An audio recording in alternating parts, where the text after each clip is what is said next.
The moon fascinates me. I can gaze at her beauty endlessly as she evolves from the first sliver of hope in the night sky to the fertile crescent of the waxing moon, followed by the abundant full moon, before she wanes and eventually disappears altogether, only to reappear a few days later. As a reflection of the sun's rays, there's something mysterious about the moon. She, and I usually consider the moon as female despite the existence of moon gods. She offers a calming presence most of the time.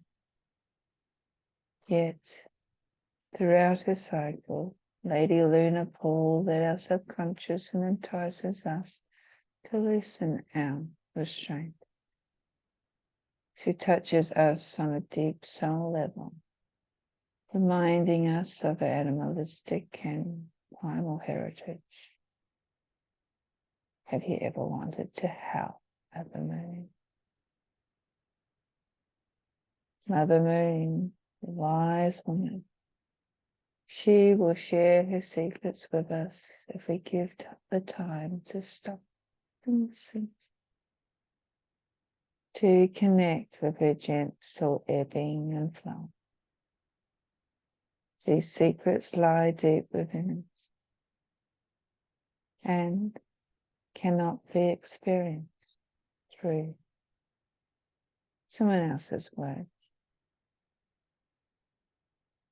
Have you forgotten how to get in touch with the moon, with these secrets, or even how to recognize them in our frantic modern world? Gaze at the moon for longer than a casual glance, and she will remind you once again.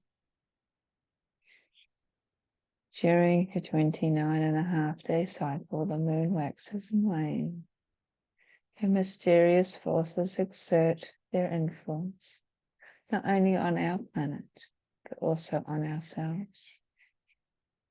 For many centuries, humankind has planted by her pull on the earth and conducted rituals according to what phase she was in, used her light to guide across the water, and even built monuments to align with the planting.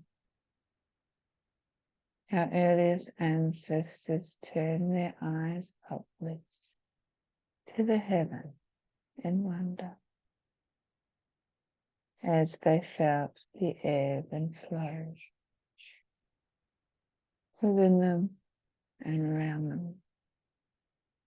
In our modern world, we still ebb and flow with the ever-changing cycle of that silvery orb gliding silently across the sky. Even if this realization is only a distant memory or an inconvenience. Working with the moon can be likened to a voyage of self-discovery. Indeed, our emotions and feelings, as well as our psychic and intuitive abilities, are often attributed to the moon. Today, it is increasingly popular to manifest with the new moon, or to banish with the waning moon. However, when we align our conscious self with the ebbing and flowing energies of Lady Lunar cycles, we soon realize that her pull is much more.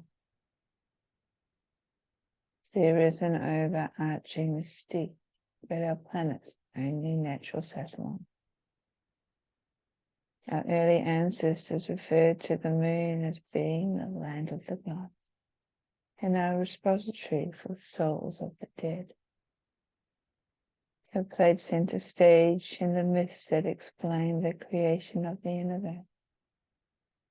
And the moon worked as magic on the earth and on all living things under its cold light. Mysteriously, tides rose and fell in the rhythm of the moon. Unlike the sun, which was steady and constant in the sky, the moon was changeable.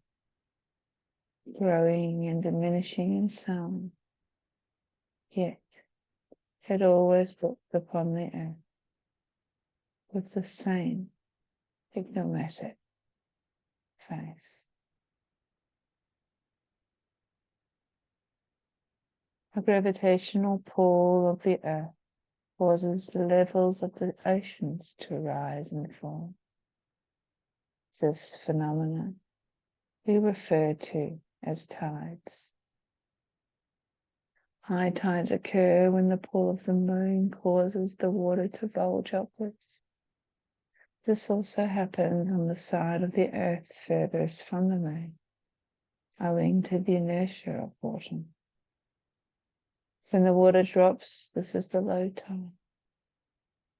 It occurs between the two high tidal hubs. This ebbing and flowing of the tide also occurs amongst the atmosphere and even within the Earth's crust, only to a much smaller extent. And as humans, we are composed of up to 80% of water, according to some. Therefore, the moon affects us by pulling on our inner tide, just as it does with the seas and oceans around us. This is something that is echoed within the timeless occult novel, Sea Priestess by Dion Fortune. And the moon goddess rather hypnotically declares that she brings dream tides to the souls of men. The tides that ebb and flow and ebb again. Oh, Lady Liv. Her phases of the moon, waxing and waning, endlessly. Whether we are aware of the cycles or not, and her pull upon us or not, she is there, silently, guiding her way across the sky, waiting for those of us below to look upwards, to see the first orb of light in the darkened sky. As I gaze out my window, I see the silvery orb revealing itself behind the cloud, and what can truly only be her own manifested path of her mystery.